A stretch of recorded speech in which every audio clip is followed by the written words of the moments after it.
Wake up, Jacob. Who's that young boy dressed in white? Must be the children of Israel. Who's that young man dressed in blue?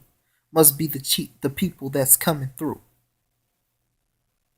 It's time to march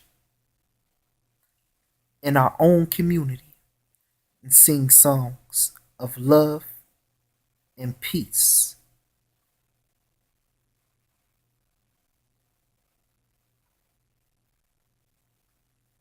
Day in and day out. End the riots, end the murders. Now, some of us may be murdered in this process, but we have to be soldiers in the army of the Lord.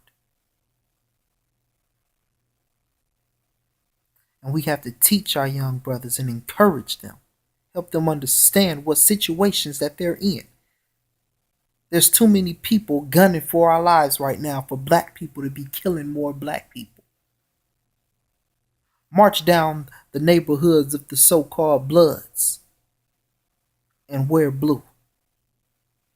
March down the neighborhoods of the so-called Crips and wear red.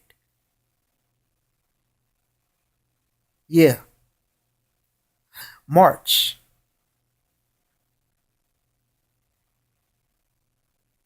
and show love to your neighbor and to your brother. And declare this as the end of this mental oppression, of this division between black man and black man. It's time for a change. I love you. Peace.